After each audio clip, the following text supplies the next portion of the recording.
Today we're talking all about cycle syncing with your workouts. And to get more daily tips and tricks from me, come follow me on Instagram. Make sure you also subscribe to my YouTube channel so you're notified with all new videos.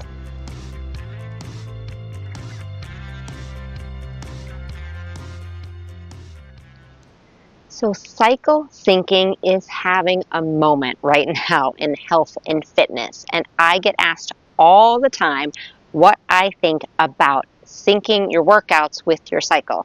So that's what we're going to talk about today. And if you aren't familiar with cycle syncing, it is the idea that you want to adjust your lifestyle, including things like eating, sleeping, and workouts according to your menstrual cycle.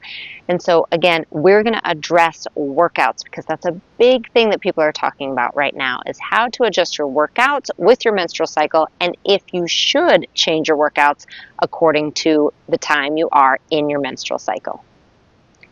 So let's just take a quick moment to review and break down what the menstrual cycle actually looks like, and also why some people are saying that you should adjust your lifestyle and your workouts according to your menstrual cycle.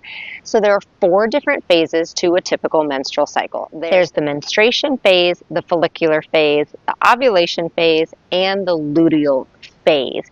And each one lasts a little bit different amount of time. But if we're talking about a typical menstrual cycle, we will call it 28 days.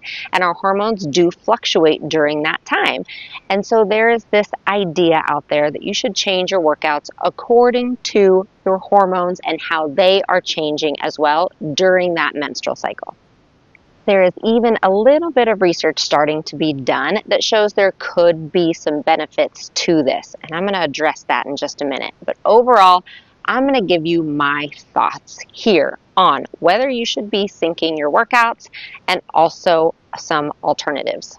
So in summary, as a physical therapist, as a woman, as a movement educator, and as a mover myself, I actually don't necessarily think that you need to be syncing your workouts to your menstrual cycle. I don't do it myself, and I don't recommend it for my clients. And I have 3 big reasons why.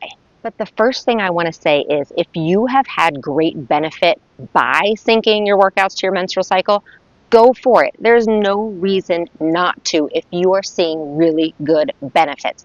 This is for people who are wondering if they need to or not, and I am here to tell you my opinion is that you don't need to.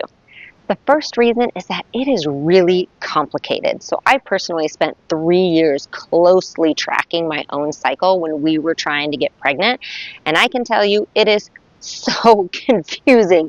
It can be so confusing to know if you're on day 1 or day 8 or day 21 or how long is this? How long is my cycle? Is it 28 days? Is it less? Is it more? Am I ovulating? Am I not? Like, honestly, it is so complicated.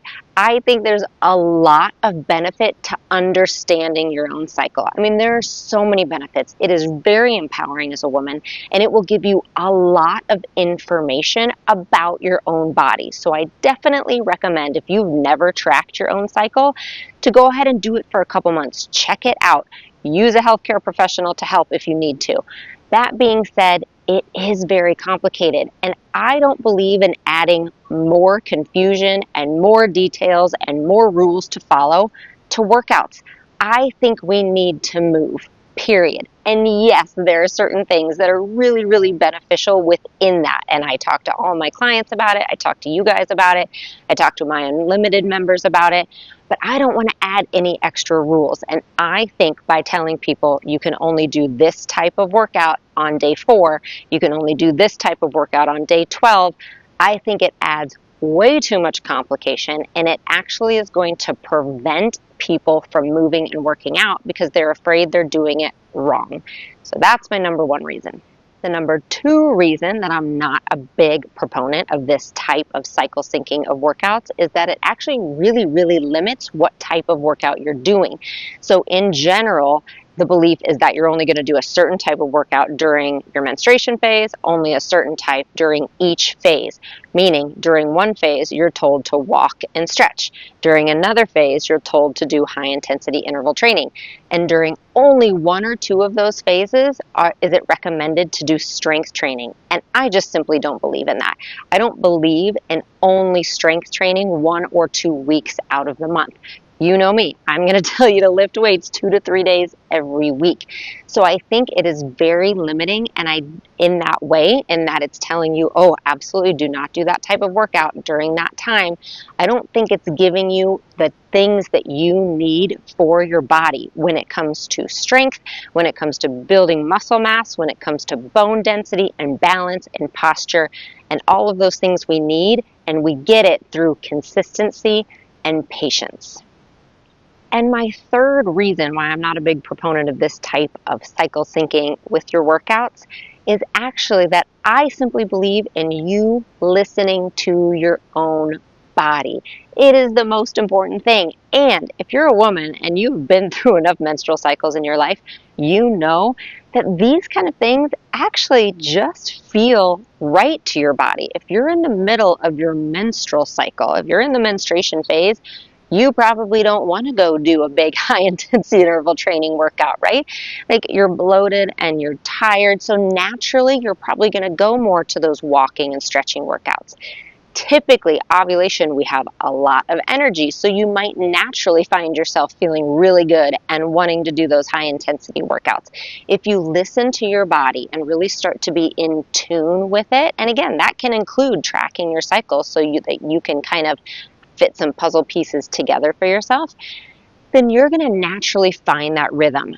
Also, kind of the flip side is I have severe endometriosis, and the most pain I experience is actually during ovulation. That's when I get the most pain and I feel the worst during the month. So if I listen to only those rules about what I should do during ovulation, I would be going against what my body is telling me, which is, please don't do any jump squats. Please don't do that. I want to rest and I just want to walk for these 2 days. So that alone should really be a key to you, that listening to your own body is the most important thing. That is the overarching theme. And what I think some of these rules will do is take away that intuitive listening that I want you to develop for your own body. All that being said, there are a lot of benefits to having a plan to follow. It can keep us accountable. It can help you know what to do and to hit the right body parts. It can help so much. And so I do believe in certain plans. I give certain plans in my Unlimited community.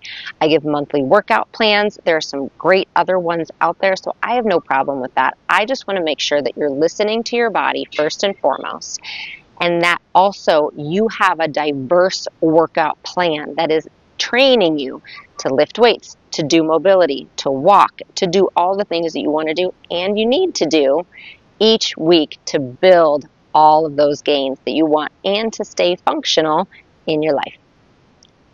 I am always here to offer you education, encouragement, and empowerment. I'm going to back it with science. I'm going to bring my real life experience to it, and I'm going to offer you my opinions as well. And then I want you to take it and do what's right for you. Place it into your life. Make the decisions that are best for you. Thanks for being here, and I'll talk to you soon.